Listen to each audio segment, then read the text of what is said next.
सच के साथ। नमस्कार, सिटी वाराणसी लाइव में आप सभी का स्वागत है। मैं हूं अमित मिश्रा। आइए अब तक की खास खबरों पर डालते हैं एक नजर। काशी प्रवास के दौरान भाजपा अध्यक्ष जेपी नड्डा ने सीएम योगी संग बाबा विश्वनाथ व काल भैरव के दरबार में लगाई हाजिरी। नवनीता कुंवर पब्लिक स्कूल ने राजेश डोगरा व सोनी चौरसिया का किया सम्मान।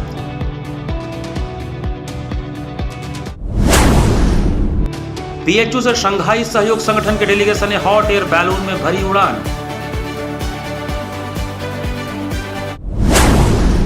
और सीर गोवर्धनपुर में संत रविदास जयंती की तैयारी शुरू, लंगर के लिए टेंट लेने लगा है आकार। और अब समाचार विस्तार से। किशोरियों में संवैधानिक मूल्यों की समझ बनाने हेतु राजा तालाब स्थित मनरेगा मजदूर यूनियन सभागार में जागरूकता बैठक का आयोजन किया गया। आशा विश्वास ट्रस्ट, जन शिक्षण केंद्र व किशोरी युवा मंच की ओर से किशोरियों को संवैधानिक मूल्यों पर समझ बनाने हेतु जागरूकता बैठक का आयोजन राजा तालाब स्थित मनरेगा मजदूर यूनियन के सभागार में किया गया। बैठक में आराजी लाइन ब्लॉक के 3 दर्जन से अधिक गांवों की सैकड़ों किशोरियों ने भाग लिया। बैठक में किशोरियों को संविधान की उद्देशिका और परिभाषा के बारे में जागरूक किया गया।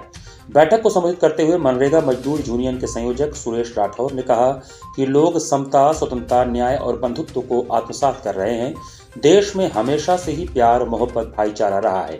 कुछ तथाकथित लोग अपने निजी स्वार्थ के लिए लोगों को लड़ाने का काम कर रहे हैं। उन्होंने किशोरियों को बताया कि हमारा संविधान लड़का, लड़की, महिला, पुरुष, हिंदू, मुस्लिम में कोई फर्क नहीं करता है, सभी के प्रति समानता है।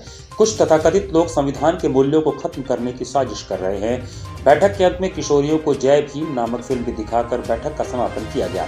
बैठक में पूजा, नेहा, प्रियंका, रीना, काजल, खुशबू, अनीता, सीता, विमला, रेनू, आंचल, साधना, आराधना, रेशमा, आफरीन, काजल, प्रिया, प्रेमा, पूनम, मीना, नीतू, शीला, काव्या सहित बड़ी संख्या में किशोरियों ने भाग लिया। कैबिनेट मंत्री अनिल राजभर ने इन्वेस्टर समिट की बैठक संपन्न होने के बाद सपा सुप्रीमो अखिलेश यादव पर तंज कसा। इन्वेस्टर समिट की बैठक संपन्न होने के बाद उत्तर प्रदेश सरकार में कैबिनेट मंत्री अनिल राजभर ने सपा सुप्रीमो अखिलेश यादव पर तंज कस के कहा कि जन भावना का आदर करना सीख लें तो शायद राजनीतिक अस्तित्व बच जाए। अगर वे उत्तर प्रदेश के विकास में बाधा उत्पन्न करने की कोशिश करेंगे तो न ही उद्योगपति छोड़ने वाले हैं, न ही उत्तर प्रदेश की जनता छोड़ने वाली है। आपके सामने ही काशी के उद्यमियों ने 40,000 करोड़, तो ये व्यापारियों का, हमारे उद्योगपतियों का भरोसा सरकार के लिए है। मैं अखिलेश यादव जी से मैं फिर कहना चाहूँगा कि जनभावनाओं का आदर करना सीख लें तो शायद राजनीतिक अस्तित्व बच जाए। नहीं, उत्तर प्रदेश के विकास में अगर बाधा पैदा करने की कोशिश करेंगे तो ना ही उत्तर प्रदेश की सम्मानित जनता छोड़ने वाली है और ना ही उद्योगपति छोड़ने वाले हैं। वहीं उत्तर प्रदेश सरकार में मंत्री दयाशंकर मिश्र ने कहा कि उत्तर प्रदेश में काशी एक महत्वपूर्ण जगह है। काशी में जो गंगा बहती थी उसमें विकास की गंगा नहीं बहती थी, लेकिन जब से प्रधानमंत्री यहाँ से सांसद हुए हैं तब से विकास की गंगा तेजी से बह रही है। श्रेष्ठतम वातावरण आप कह सकते हैं उद्योगों के हिसाब से है और उत्तर प्रदेश का उद्योगपति बढ़ चढ़ के इसमें हिस्सा ले रहा है। पहले देश के बाहर गए प्रतिनिधिमंडल मंत्रियों का, देश के 21 राज्यों में गए, अब वो उत्तर प्रदेश के हर जिले में ऐसा इन्वेस्टर समिट करके आगामी 10, 11, 12 वो लखनऊ में जो ग्लोबल इन्वेस्टर समिट है, इसमें माननीय प्रधानमंत्री जी, माननीय हमारे जो राष्ट्रपति महोदया हैं वो, तो ऐसे करके एक बहुत बड़ा आयोजन है उत्तर प्रदेश के लिए। और इससे सुखद नहीं हो सकता कि उत्तर प्रदेश में दुनिया का इंडस्ट्री आमंत्रित है, वो लगाने जा रहे हैं। अपने बनारस का भी आज प्रपोजल आपने सुना और देखा भी कि 40,000 करोड़ रुपए के प्रस्ताव आए हुए हैं, मेमो पे हस्ताक्षर हुए हैं। वो एक बहुत मतलब कह सकते हो कि मन को बढ़ाने वाला इस शहर के उद्योगपतियों का जो योगदान है वो बहुत महत्वपूर्ण है। शुक्रवार को वाराणसी में the institute of chartered accountants of India द्वारा विशेष अंतर्राष्ट्रीय अधिवेशन का आयोजन किया गया। The institute of chartered accountant of India के तत्वावधान में शुक्रवार को वाराणसी में विशेष अंतर्राष्ट्रीय अधिवेशन का आयोजन हुआ। रिंग रोड स्थित एक होटल में आयोजित इस अधिवेशन में देश भर के चार्टर्ड अकाउंटेंट इसी साल भारत में होने वाले G20 सम्मेलन के आर्थिक प्रभावों पर मंथन किए। इस कार्यक्रम में देश के विभिन्न कोनों से लगभग 100 से अधिक सीए काशी पहुंचे।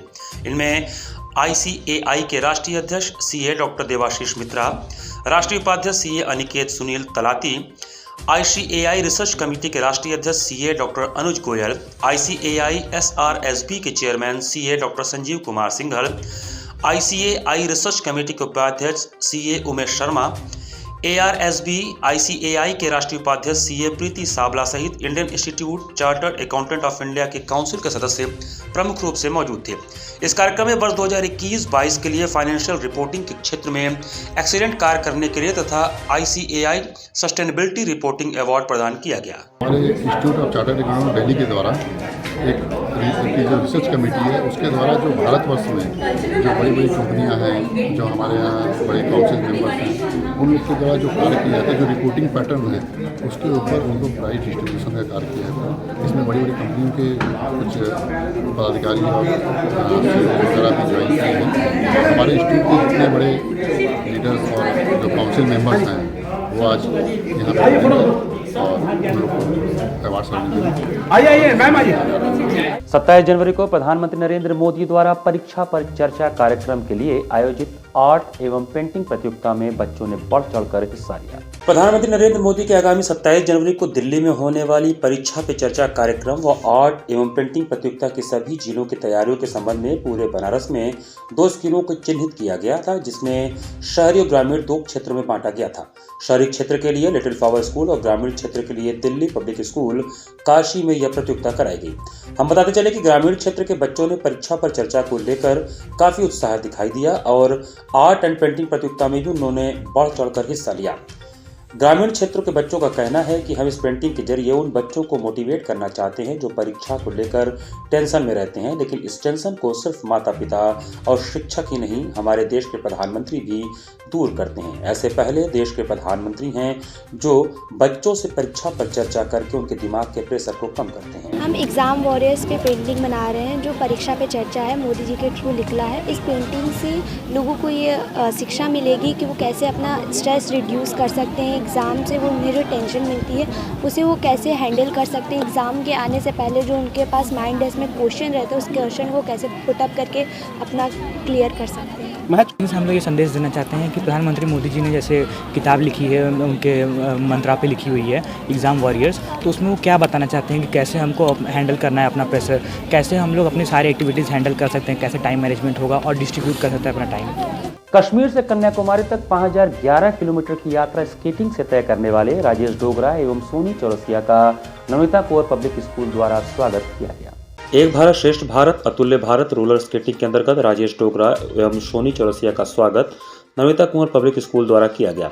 इनकी टीम रोलर स्केटिंग के द्वारा कश्मीर से कन्याकुमारी 5011 किलोमीटर की यात्रा 13 राज्य एवं 10,000 गाँव से होते हुए पूर्ण की। यह यात्रा 27 सितंबर 2022 से प्रारंभ होकर 25 दिसंबर 2022 को कन्याकुमारी में संपन्न हुई। काशी में इन दोनों विभूतियों का शुक्रवार को राजेश डोगरा के साथ सोनी चौरसिया उनकी टीम विवेक डोगरा, प्रकाश कुमार, सुप्रिया सिंह, हेमा मालिनी, ओझा, राधापाल, मानसी राय, पुष्पा भारती, अदिति यादव, अंकिता शर्मा, संकेत डोगरा, कार्तिकेय चौरसिया, आदित्य चौरसिया, अजय चौरसिया का स्वागत नमिता कुंवर पब्लिक स्कूल के प्रधानाचार्य डॉक्टर दिवाकर राय, प्रबंधक राजेश राय, उप प्रबंधक प्रवीण कुमार राय, समन्वयक अजीत कुमार वर्मा के द्वारा किया गया। इस दौरान राजेश डोगरा की टीम ने रोलर स्केटिंग कश्मीर से कन्याकुमारी का अनुभव बच्चों के साथ बांटा। 5000 किलोमीटर का हम टारगेट लेके चले थे और जिसमें 12 लोग चलाने वाले थे और 8 लड़कियां थी। किसी को भी कमजोर नहीं समझना चाहिए, इसलिए बोल रही हूँ क्योंकि स्केट चलाना बहादुरी नहीं है। आपके पास गोल्ड मेडल हो, आप कितने धुरंधर खिलाड़ी हो, ये महानता नहीं है। आपको जो टास्क मिला है आप कितनी ऑनेस्टी से करते हो और पूरा करते हो, ये एक बड़ी बात होती है। राजेश डोगरा जी जो 5011 किलोमीटर की यात्रा करके 2.5 इंच के पहिए पर रोलर स्केटिंग करके लौटे, उनका स्वागत किया गया और उनसे उनके अनुभवों को साझा किया गया। काफ़ी चीज़ जानने को मिली। ये अपना उद्देश्य बना के निकले थे पर्यावरण संरक्षण के साथ, नारी सशक्तिकरण, कुपोषण और एनीमिया से लड़ते हुए मरीजों को एक अच्छा संदेश देते हुए फिट इंडिया का संदेश दिए, स्वच्छ भारत का संदेश दिए, विश्व एकता की बात किए, भारत एकता की बात की। हम लोग अपना उद्देश्यों को यूनिवर्सिटी है, कॉलेज है, गांव है, वहाँ जाते थे और वहाँ अपनी यात्राओं के अनुभव के बारे में बताते रहे, अपने उद्देश्यों के बारे में बताते थे। और ये यात्रा हम लोग इसलिए कर पाए क्योंकि पिछला हमारा अपना खुद का अनुभव रहा। मैंने 15,000 किलोमीटर की यात्रा लगभग 1988 से 1994 तक पहले किया हुआ है। इस बार हमारी भूमिका थी रोलर स्केट्स पे न करके मैं आगे बाइक पे इन लोग की पायलटिंग कर रहा था। मेरे मार्गदर्शन में ये लोग कर रहे थे, और जिसमें कि हमें किसी भी प्रकार का सरकारी सहयोग आर्थिक प्राप्त नहीं था। इसको Akhil Bharatiya Grahak Panchayat, Krida Bharati, youth rural entrepreneur, Bharat Vikas Parishad जैसी संस्थाएं जो कि हमको पूरा कश्मीर से लेकर कन्याकुमारी तक हमारा सारा अरेंजमेंट किया। हाँ, जम्मू कश्मीर में वहाँ के जो राज्यपाल हमारे श्री मनोज सिन्हा जी हैं, उन्होंने सारी व्यवस्था सरकारी हमारी करवाई थी। शुक्रवार को भाजपा के राष्ट्रीय अध्यक्ष जेपी नड्डा और मुख्यमंत्री योगी ने बाबा काल भैरव सहित श्री काशी विश्वनाथ धाम के दर्शन किए। भाजपा के राष्ट्रीय अध्यक्ष जेपी नड्डा और सीएम योगी शुक्रवार को श्री काशी विश्वनाथ धाम का दर्शन किए। इसके पूर्व बाबा काल भैरव के दर्शन पूजन के बाद बीजेपी अध्यक्ष जेपी नड्डा और सीएम योगी ने एक साथ चाय का आनंद लिया। आपको बता दें कि बीजेपी अध्यक्ष जेपी नड्डा गुरुवार की शाम लाल बहादुर शास्त्री अंतर्राष्ट्रीय हवाई अड्डा बाबतपुर पहुंचे थे। यहां मुख्यमंत्री योगी आदित्यनाथ, उप मुख्यमंत्री केशव प्रसाद मौर्य, भाजपा के प्रदेश अध्यक्ष भूपेंद्र सिंह चौधरी ने उनकी अगवानी की थी। राष्ट्रीय अध्यक्ष शुक्रवार सुबह श्री काशी विश्वनाथ धाम में मत्था टेकने के बाद पुलिस लाइन हेलीपैड पहुंचे और हेलीकॉप्टर से गाजीपुर के लिए रवाना हुए। यहां वे पवहारी बाबा आश्रम में दर्शन पूजन के बाद यहां आयोजित बूथ समिति की बैठक में भाग लिए। दोपहर में गाजीपुर के बंसी बाजार स्थित नंद रेजिडेंसी में पूर्व सैनिकों संग संवाद कर उन्हें सम्मानित भी किया। ट्रेनों में मोबाइल लूटने वाले बबलू चौरसिया को शुक्रवार को जीआरपी कैंट ने गिरफ्तार कर लिया। जीआरपी कैंट ने शुक्रवार को ट्रेनों में मोबाइल लूटने वाले बबलू चौरसिया को गिरफ्तार कर लिया। पुलिस ने उसके पास से लूट का मोबाइल बरामद किया है। बबलू अनौरा दलित बस्ती का रहने वाला है। जीआरपी इंस्पेक्टर हेमंत सिंह का कहना है कि वह इससे पहले भी लूट के मामले में जेल जा चुका है। पिछले दिनों जमानत पर बाहर आया था। उसका मुख्य पेशा ट्रेनों में यात्रियों की मोबाइल को लूटना है और दिखावे के लिए वह मामूरगंज में मोमो की दुकान लगाता रहा। पुलिस ने बताया कि मोबाइल लूटकर वह बेच देता था और उससे मिले रुपयों से अय्याशी करता था। वह शातिर किस्म का है। पिछले दिनों वह ट्रेन यात्री की मोबाइल लूट कर भाग गया था। इस मामले में मुक्त भोगी ने जीआरपी कैंट में मुकदमा दर्ज कराया था। सर्विलांस और मुखबिर के सहारे उसकी तलाश की जा रही थी। शुक्रवार को वह टिकट घर के पास से पकड़ा गया। ये मोबाइल का लुटेरा है। लूट में मुकदमा पंजीकृत था। ये मुकदमा मथुरा में पंजीकृत होके यहाँ ट्रांसफ़र होके आया था, चूँकि घटना यहाँ की थी। और ये बबलू चौरसिया है जो मोबाइल जो है छीन के लेके भाग गया था, लूट किया था इसने। ये पहले भी जो है जेल जा चुका है लूट में ही, और ये हरचंद बस्ती अनौरा का रहने वाला है। सर, बात ये तो अकेले लूट करता था या साथी भी थे? इस बार तो ये अकेले ही लूट किया था, और पहले मुकदमे में इसके साथ 2 साथी थे, जिसमें जेल में बंद था, फिर जमानत में बाहर छूटा था। ये कहाँ से लूट हुई थी? ये ट्रेन से। ये आज यहाँ इसमें टिकट घर के पास पकड़ा गया है। ये यहाँ पर वक्त चला छोटे से ब्रेक का। बने रहिए श्री वाराणसी लाइव के साथ। वाराणसी लाइव, सच के साथ। कोरोना वायरस ने देश में एक बार फिर से रफ्तार पकड़ ली है। ऐसे में जरूरी है कि सभी लोग पूरी एहतियात बरतें। घर से बाहर निकलते समय मास्क का सदैव प्रयोग करें। समय समय पर हाथों को सैनिटाइजर से सैनिटाइज करें। ज्यादा भीड़ भाड़ वाली जगहों में जाने से बचें। 2 गज की दूरी का पालन करें। स्वस्थ रहें, सुरक्षित रहें। जनहित में जारी वाराणसी लाइव। वाराणसी लाइव, सच के साथ। ब्रेक के बाद आपका स्वागत है।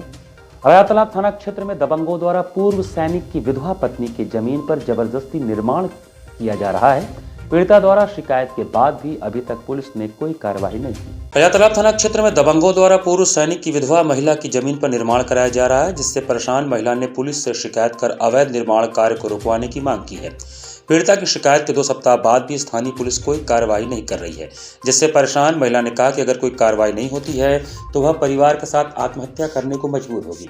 राजातालाब थाना क्षेत्र के लश्करिया गांव में एक विधवा महिला की जमीन पर 5 दबंग निर्माण करा रहे हैं। पीड़िता राजकुमारी के पति नंदलाल की पूर्व में मौत हो चुकी है। राजकुमारी के पति की मौत का फायदा उठाकर दबंग उसकी जमीन पर कब्जा कर रहे हैं। पीड़िता ने बताया कि उसका गाटा संख्या 323 शहंशाहपुर जाने वाले मुख्य मार्ग से सटा है। व्यावसायिक उपयोगिता वाला भूखंड है, जिस पर गांव के महेंद्र, सुनील, दिनेश, संदीप उषा विधवा महिला की कमजोरी का फायदा उठाकर उसकी जमीन कब्जा कर रहे हैं। पीड़िता के मुताबिक पुलिस की शाह पर उसकी जमीन कब्जा की जा रही है। जब इसकी शिकायत पीड़िता ने जखनी पुलिस चौकी से की तो उन्होंने कोई सुनवाई नहीं की और बोला कि एसडीएम कोर्ट का स्टे ऑर्डर ले आइए तो हम जमीन पर कब्जा रुकवा सकते हैं। इस बात से दुखी विधवा महिला ने उच्चाधिकारियों से भी शिकायत की, लेकिन उसकी एक न सुनी गई। मेरा जमीन है थोड़ा सा, लेकिन वो हमारे पटदार मेरे परिवार नहीं हमको बनाने दे रहे हैं। वहाँ पर मेरा सब कुछ है, वहाँ मेरा कब्जा बहुत सा वहाँ सब पड़ा है, वो जमीन मेरा है। यानी आपकी जमीन को लोग कब्जा कर रहे हैं? हाँ। कहीं दरखास्त और खास दी हैं क्या आप? हाँ, दरखास्त देले हैं। कितना दिन पहले? देले हैं 6 तारीख को देले हैं, वहाँ एसडीएम के पास देले हैं और चौकी पर दे हैं।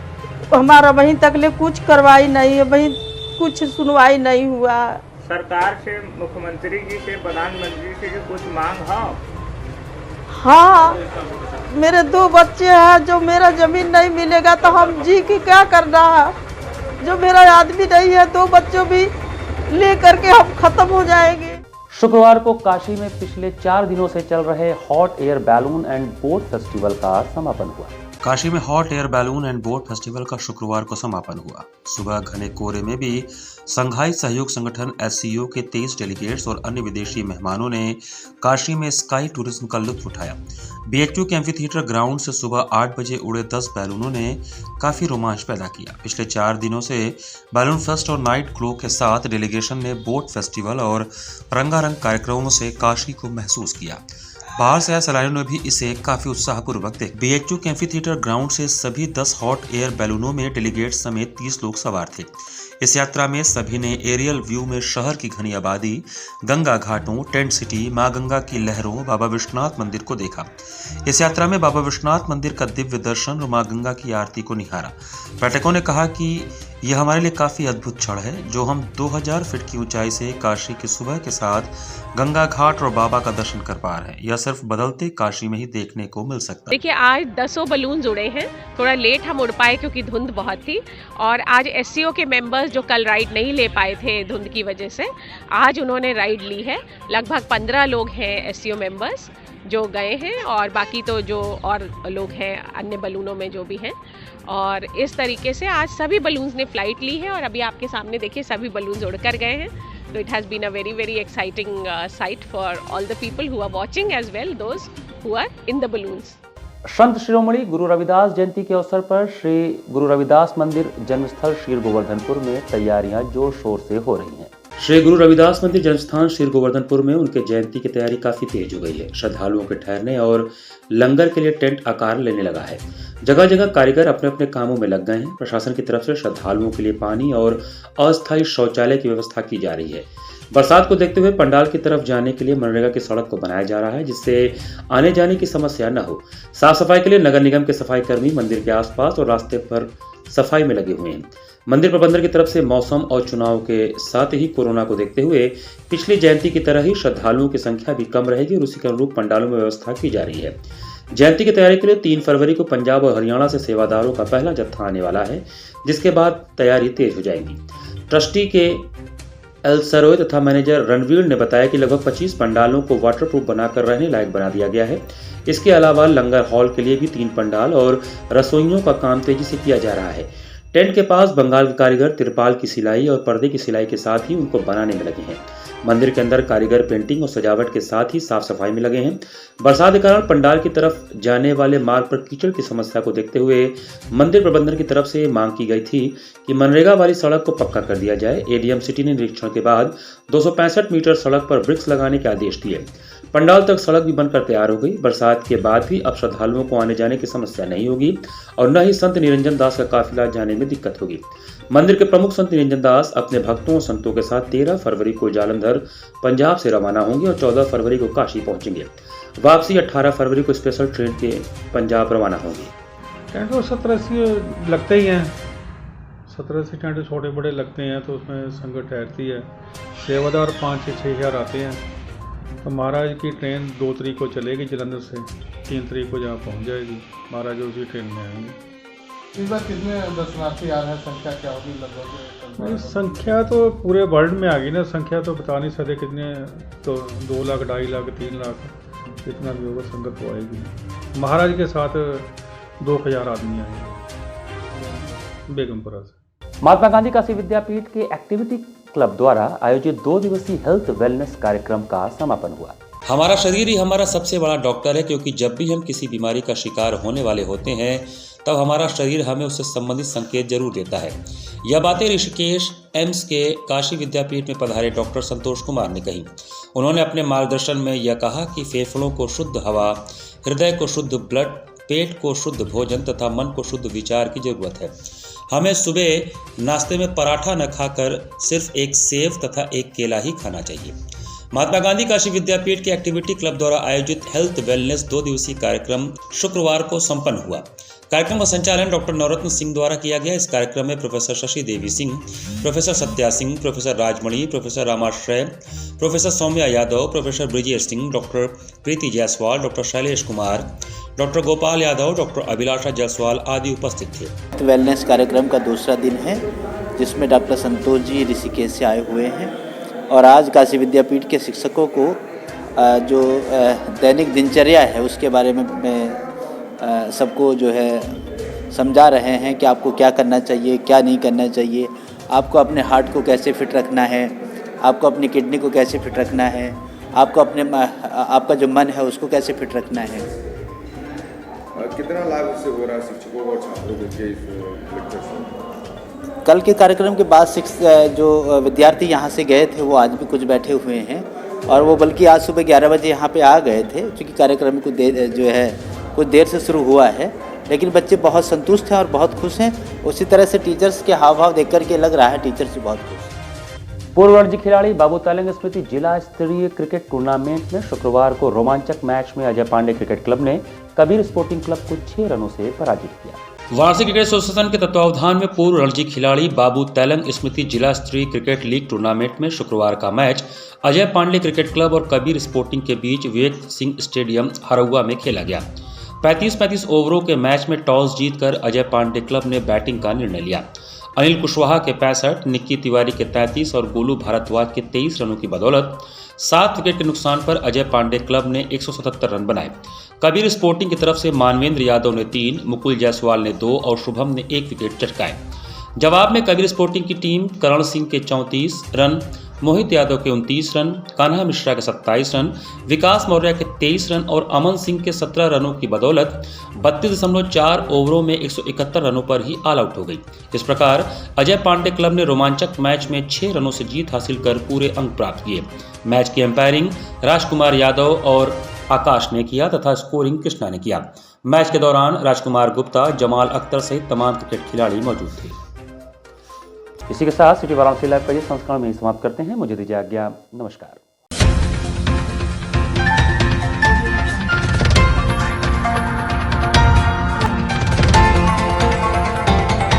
वाराणसी लाइव, सच के साथ।